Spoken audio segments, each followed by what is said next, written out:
Bonjour.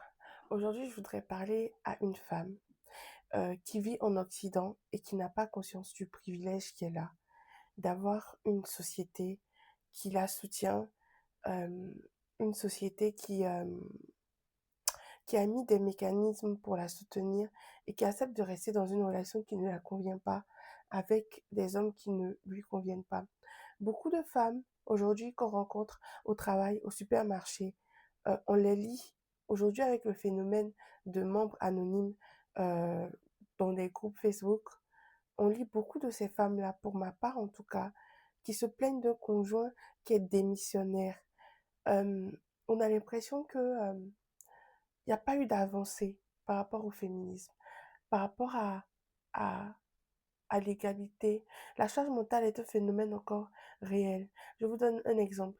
Beaucoup de familles qui sont en couple avec des hommes qui ne les aident pas.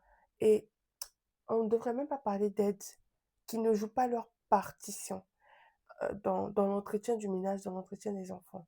C'est-à-dire que l'homme, il rentre du travail, il se contente de jouer à des jeux vidéo, de regarder la télé, de dormir, de scroller. Derrière ça, on a une femme qui est épuisée parce que elle supporte la grossesse, euh, elle elle s'occupe de l'enfant durant la nuit. Si elle allait ou si elle donne le biberon, elle fait le réveil tout seul. Le mari dort comme une tombe. Elle s'occupe des courses. Elle planifie. Qu'est-ce qu'on va manger?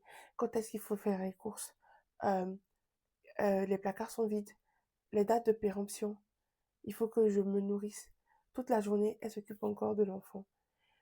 Euh, je vous donne une journée type de s'occuper d'un enfant.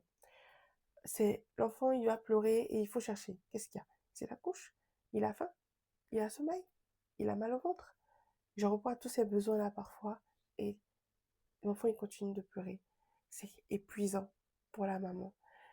Et il y a une maison à entretenir parce que le père, il s'attend à ce que quand il arrive, la maison soit propre. Le repas soit sur la table. Des fois, on a l'impression qu'on compare les cultures. On a l'impression que oui, ça se passe mieux dans une culture et bien dans une autre. Et bien, c'est faux. Le problème, c'est que ces femmes-là, elles n'osent pas dire à leur homme, mais en fait, j'ai besoin que tu joues ta part. Et ce n'est pas une aide. Il vit là, il mange là, il s'allie là, il se douche là, il dort là. C'est son foyer.